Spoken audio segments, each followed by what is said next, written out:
La primera vez que vi la llave del hostal fue el miércoles por la noche, en el garaje, mientras buscaba los documentos del coche. Abrí la guantera y encontré una tarjeta magnética blanca con el logotipo de un hostal barato llamado Hostal El Mirador y el número de la habitación escrito a mano. Hasta ese día, el mes había sido extraño. Soy Rubén Cabrera, vivo con mi esposa Daniela Pardo y mi vida era bastante tranquila hasta hace 3 semanas. De repente, los miércoles se convirtieron en días extraños. Ella salía de la oficina en Alcobendas y decía que se quedaba a comer con el equipo, que tenían cierre de trimestre, que el jefe la molestaba. Siempre los miércoles, siempre la misma explicación. Lo anotaba sin decir nada, mientras ella llegaba a casa más tarde de lo habitual. Una noche la pillé. Entré silenciosamente en la sala de estar, porque ella estaba sentada con los auriculares puestos frente al portátil, y oí su voz en el pasillo. Daniela hablaba en voz baja, casi en un susurro, y dijo, «Ángel, tengo que colgar, me duele el cuello». Cuando me vio en el sofá, se levantó de un salto, cambió de expresión y dijo que era del trabajo, un proveedor pesado. Ángel López es su exnovio de la universidad, un chico del barrio de Vallecas al que he visto 2 veces. El miércoles siguiente hubo otro pequeño conflicto. Le propuse ir a cenar al centro después de su supuesta reunión de trabajo. En cuanto lo mencioné, se puso tensa. Dijo que el jueves tenía una presentación, que estaría agotada, que mejor otra vez. Cuando insistí un poco, se enfadó mucho, como si le hubiera propuesto vender un riñón. Me callé, pero las conversaciones continuaron. Por eso, cuando vi la llave del hostal El Mirador en la guantera, sentí que todo se colocaba de golpe en un sitio que no me gustaba nada. No era un hotel del centro con salas de reuniones, no era un sitio de trabajo. Era un hostal de barrio de las afueras, de estos de carretera, con cafetería y menú del día barato, perfecto para desaparecer un par de horas. Me quedé de pie junto al coche, con la puerta abierta, la multa en una mano y la tarjeta en la otra, oyendo la lavadora de fondo arriba en casa como si nada. Y entonces me di cuenta de que el siguiente miércoles yo no iba a estar delante del ordenador trabajando, sino siguiendo a mi propia mujer para saber a dónde llevaba esa llave. El miércoles llegó más rápido de lo que quería. Fingí que tenía una reunión presencial con un cliente en Getafe, avisé a mi jefe de que iba a estar menos conectado y salí de casa con el portátil en la mochila y la tarjeta del hostal en la cartera. Daniela se fue antes que yo, muy arreglada para hacer solo un día de oficina, con un vestido negro que normalmente se ponía para cenas especiales y ese pintalabios rojo que siempre me ponía nervioso en el buen sentido. Me dio un beso rápido y se marchó sin mirarme mucho a los ojos. Yo esperé 20 minutos, lo justo para que no sospechara si me veía en la calle, y cogí el coche. Busqué el hostal en el móvil mientras aparcaba a un par de manzanas. Estaba en un polígono raro entre Fuenlabrada y Alcorcón, zona de naves y talleres con un par de bares de menú. El edificio era bajo, con un cartel luminoso medio fundido y una terraza vacía con 3 mesas de plástico. Me temblaban las manos al sacar la tarjeta de la cartera. Entré intentando parecer normal mientras el corazón me golpeaba el pecho como si hubiera subido 5 pisos corriendo. En recepción había un hombre de unos 50 y tantos viendo la tele pequeña de encima del mostrador. Levantó la cabeza cuando me acerqué y me miró con la típica mezcla de aburrimiento y curiosidad de alguien que ha visto demasiadas historias en ese sitio. Saqué la tarjeta y la apoyé en el mostrador. Le dije que me había encontrado esa llave en el coche y que quería saber si era suya. El tipo la miró y asintió, dijo que sí, que era de la habitación 12. Luego me preguntó si venía a buscar algo que se habían dejado. Noté un calor en la nuca y un sudor frío en la espalda mientras intentaba que no se me quebrara la voz. Le dije el nombre de Daniela, apellido Pardo, a ver si sonaba. El tío al principio se hizo el tonto, pero en cuanto mencioné exponer el asunto como un cobro indebido con tarjeta, cambió la cara y miró a los lados. Bajó un poco la voz y dijo que esa habitación la reservaban casi siempre con el mismo nombre, un tal Ángel López, y que venían siempre los miércoles al mediodía, que incluso habían dejado pagadas varias semanas en efectivo. Sentí como si alguien me hubiera clavado un puño en el estómago. Me tuve que agarrar al mostrador para no perder el equilibrio. Cuando escuché a Ángel López noté un zumbido en los oídos, como cuando sales de un concierto, y por un momento pensé que me iba a desmayar. Me vinieron a la cabeza las veces que Daniela mencionó a Ángel como una historia cerrada, los mensajitos tontos que había visto hace años en Facebook y que ella juró que eran inocentes, las bromas de sus amigas sobre el expesado. El encargado siguió hablando. Dijo que a veces llegaban separados, que ella aparcaba un coche gris en la esquina, que se quedaban un par de horas y se iban tan tranquilos. Añadió que esa misma mañana, una hora antes, ya habían pasado a recoger la llave. Yo tragué saliva con dificultad, miré el reloj y vi que eran casi la 1:30. Se me ocurrió preguntar si estaban allí ahora mismo, pero la voz me salió tan floja que casi no la oí. Él señaló con la cabeza hacia el pasillo y dijo que sí, que la habitación 12 estaba ocupada. No sé muy bien cómo llegué al coche de nuevo. Salí del hostal con las piernas flojas, como si no me respondieran, con la imagen de la puerta de la habitación 12 quemándome la mente. Podía subir, podía llamar, podía abrir con la tarjeta y montar un espectáculo. Podía hacer 1000 cosas y todas me parecían a la vez correctas y una locura. Me quedé sentado al volante respirando rápido, notando cómo el cinturón me apretaba el pecho, y vi por el retrovisor cómo aparcaba un coche blanco un poco más atrás. Era el coche de Daniela. La vi bajar sin prisa, con gafas de sol, mirando el móvil. Se retocó el pelo, sonrió a la pantalla y caminó hacia la puerta del hostal. Un minuto después apareció él, Ángel, más canoso que la última vez que lo había visto en una fiesta, pero con la misma pose chulesca, y se saludaron con un abrazo demasiado largo para ser simplemente excompañeros de carrera. Entraron juntos y desaparecieron en el pasillo de las habitaciones sin mirar atrás. Me quedé allí, mirando fijamente la puerta del hostal, con las manos clavadas en el volante hasta que los nudillos se me pusieron blancos. No sé si fueron 10 minutos o una hora. Solo sé que en algún momento dejé de temblar y empezó otra cosa, una calma rara, una especie de frío por dentro que me permitió encender el coche, salir del polígono y conducir hacia casa como un robot. Sabía que acababa de ver cómo mi mujer cruzaba una puerta con su ex para acostarse con él mientras yo estaba aparcado al lado como un idiota. Y también sabía que esa imagen tenía que servirme para algo, que no podía estrellar el coche contra el hostal ni subir a gritos. Así que mientras conducía por la M40, con el tráfico de mediodía alrededor y la radio sonando sin que yo oyera nada, empecé a pensar en cómo se lo iba a decir a ella y en qué iba a hacer conmigo mismo cuando la tuviera sentada delante esa noche. Esa tarde trabajé de mentira. Encendí el portátil, abrí un par de pantallas y mandé correos vacíos mientras miraba el reloj cada 5 minutos. Cada vez que recordaba el abrazo en la puerta del hostal notaba un latigazo en el pecho y tenía que levantarme a la cocina a beber agua.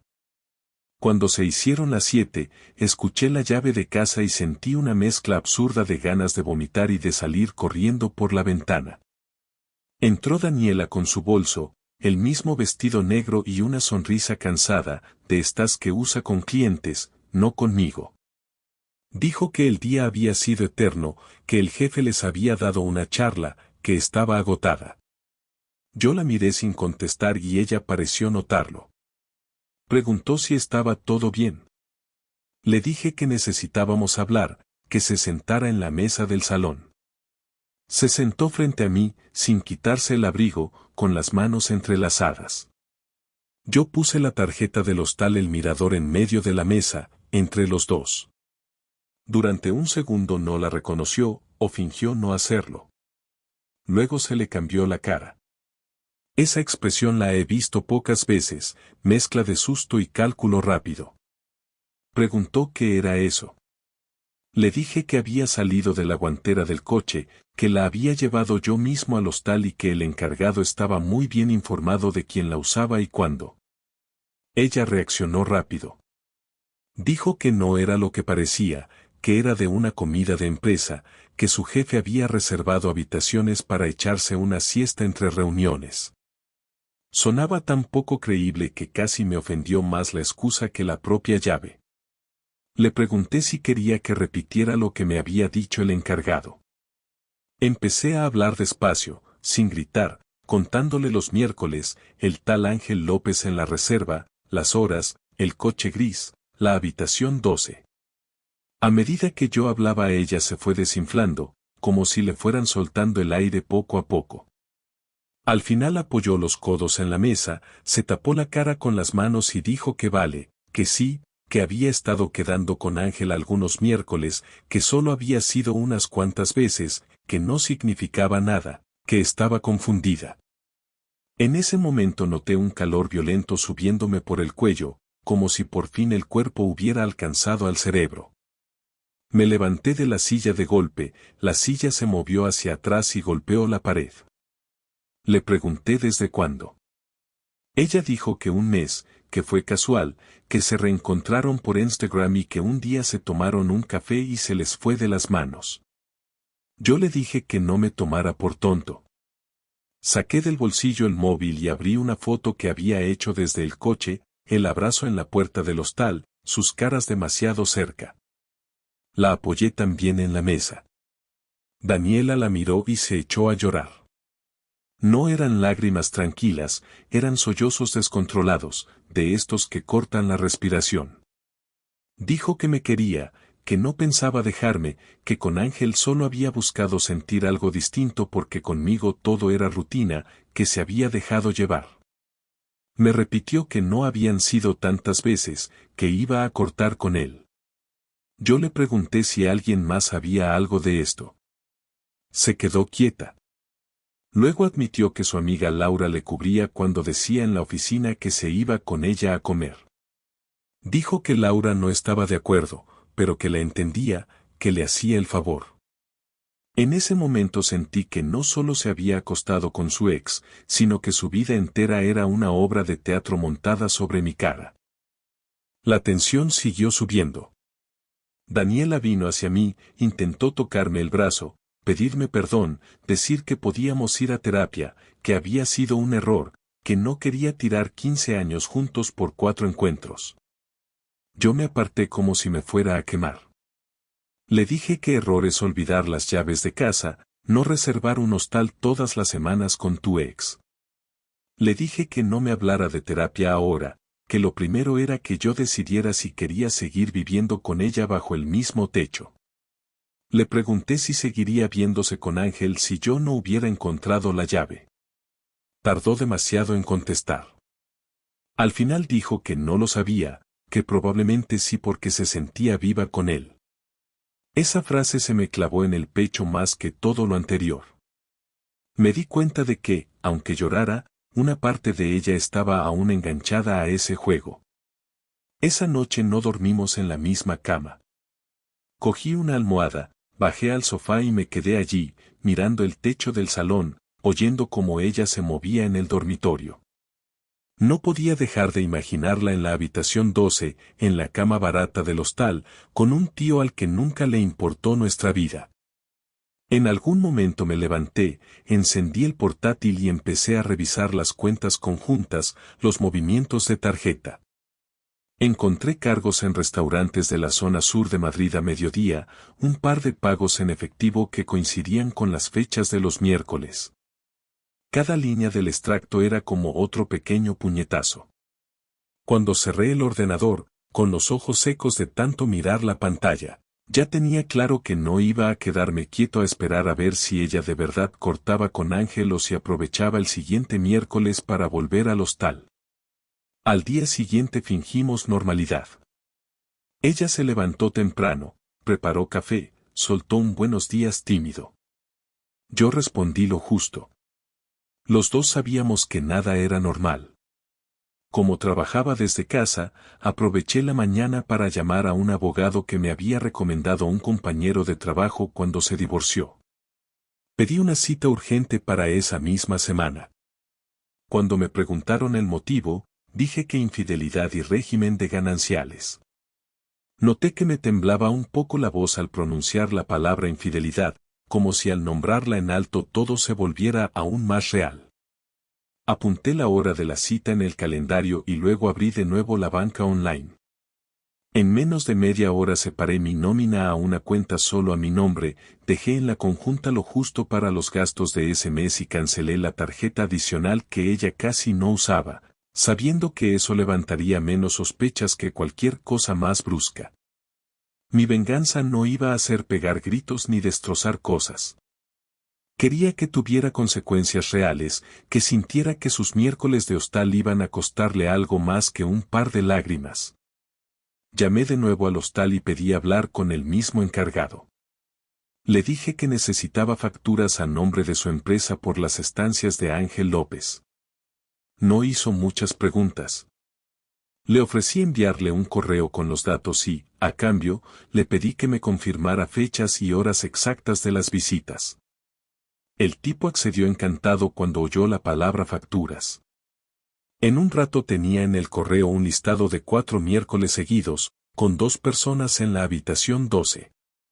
Imprimí esos correos y los guardé en una carpeta transparente, junto con la foto del abrazo y una captura de pantalla de un par de mensajes que había pillado en el móvil de Daniela mientras ella se duchaba la semana anterior, pequeños textos cariñosos que en su momento intenté ignorar.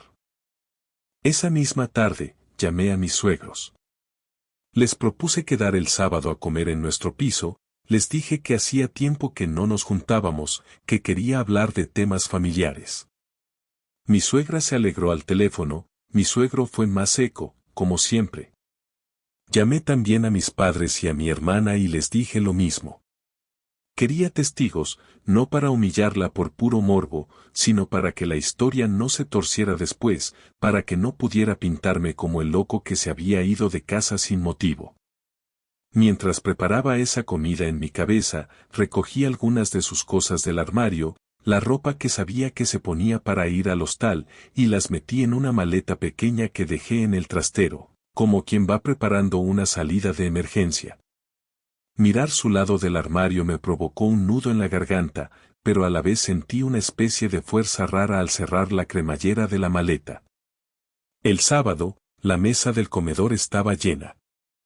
Mis padres, mis suegros, mi hermana, todos sentados, mientras Daniela ponía platos con manos temblorosas. Había insistido en que no hacía falta montar ese espectáculo, que estas cosas se hablaban en privado, que qué necesidad había de meter a nadie. Yo le había contestado que la necesidad era que todo el mundo supiera la verdad antes de que empezaran las versiones creativas.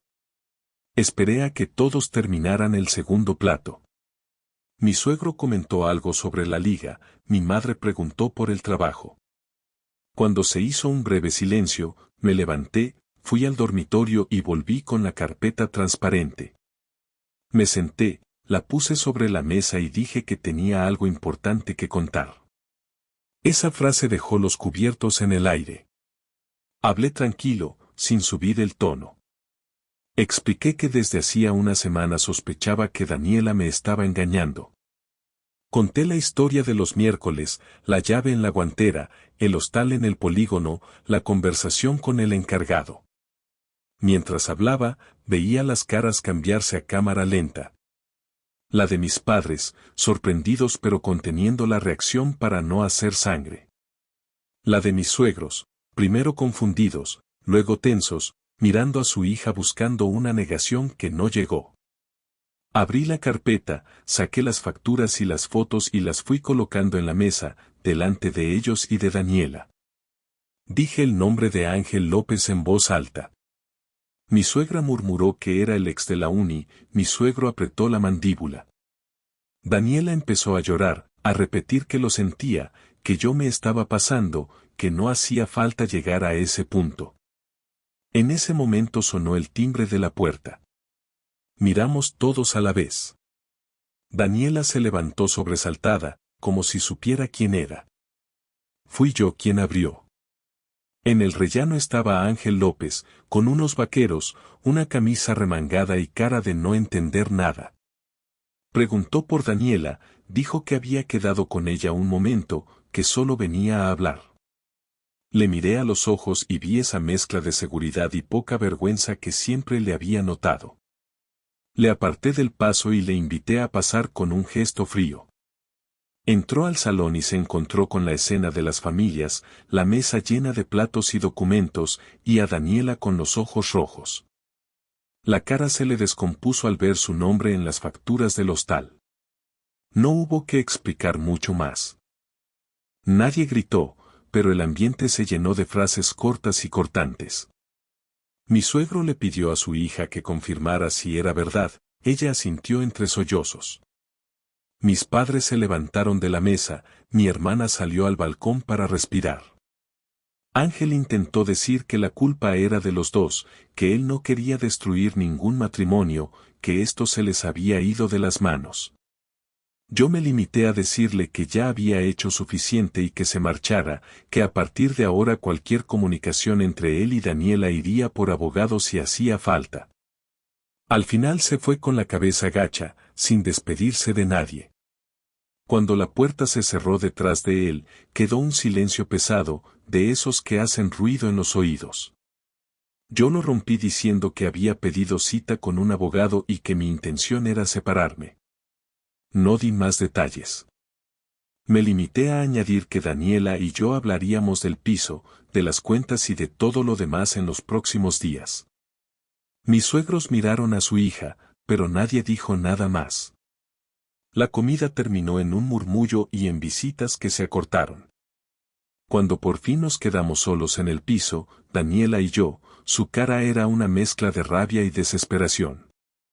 Y entonces dijo que necesitábamos tener una última conversación antes de que yo tomara una decisión definitiva. Esa última conversación no llegó hasta el lunes por la tarde. El domingo fue un desfile de silencios, de mensajes de familiares, de llamadas perdidas. Yo salí a caminar por el barrio varias veces, sin rumbo, solo para sentir el aire frío en la cara y notar que el mundo seguía moviéndose aunque mi casa estuviera hecha un desastre. En la noche casi no dormí. Cada vez que cerraba los ojos veía el hostal, la habitación 12, la cara de mi suegro al ver las facturas, la de Ángel en la puerta del salón. El lunes, cuando terminé de fingir que trabajaba hasta la hora de comer, Daniela me dijo que no podía más con la tensión, que nos sentáramos en la cocina. Se sentó frente a mí, con una taza de café que no probó, las manos entrelazadas tan fuerte que los nudillos se le ponían blancos. Empezó hablando ella. Dijo que sabía que lo que había hecho era imperdonable, que no pretendía justificarlo, pero que necesitaba explicarse. Contó que llevaba meses sintiéndose apagada, que mi trabajo desde casa la hacía sentir que todo era siempre igual, que yo estaba siempre con un auricular puesto, que ya casi no salíamos, que solo hablábamos de facturas y de la compra. Dijo que eso no era excusa, pero que cuando apareció Ángel de nuevo en su vida se agarró a esa sensación de novedad como si fuera una salida de emergencia. Mientras hablaba, yo notaba un peso en el pecho, como si alguien se hubiera sentado encima. Una parte de mí entendía el discurso de la rutina, pero la otra gritaba por dentro que hay muchas maneras de manejar la rutina y que reservar un hostal por horas con tu ex no es una de ellas. Le pregunté por detalles que hasta entonces no había querido saber. Desde cuando hablaban por Instagram, quien dio el primer paso, si alguna vez había pensado dejarme por él. Respondió una por una, a veces tras un silencio largo que se me hacía eterno. Dijo que llevaban chateando desde hacía casi 3 meses, que empezó como una conversación tonta de recuerdos y que a las pocas semanas se convirtió en algo más. Admitió que fue ella la que propuso verse en persona, que él puso lo del hostal porque no querían arriesgarse a que les vieran sus conocidos. Cuando le pregunté si había pensado en separarse de mí para empezar algo con Ángel, bajó la mirada.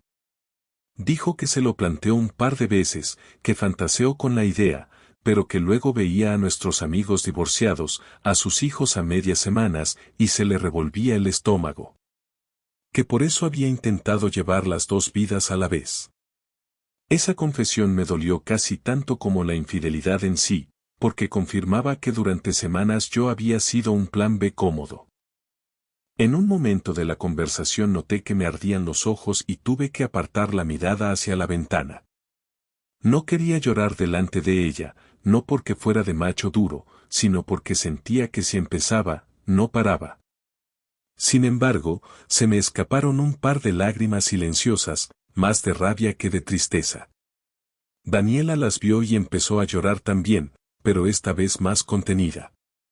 Dijo que me veía como un extraño, que nunca me había visto así de frío, que le daba miedo haber roto algo en mí que no se iba a arreglar. Tenía razón. Yo notaba que algo se había roto, una especie de confianza básica, como el suelo de casa, que siempre das por hecho que está firme. Le dije que no sabía si algún día podría mirarla sin imaginarla en el hostal. Que aunque perdonara, que ahora mismo ni siquiera veía esa opción, olvidar no iba a pasar. Al final me tocó a mí hablar de decisiones concretas.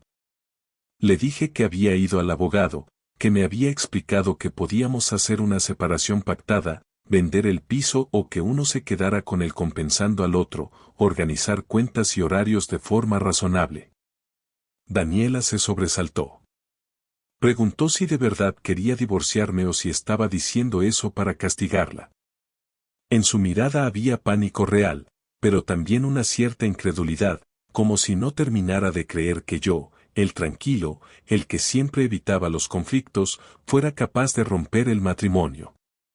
Le contesté que no tenía una decisión cerrada, pero que lo que sí tenía claro era que no iba a seguir viviendo con ella como si no hubiera pasado nada.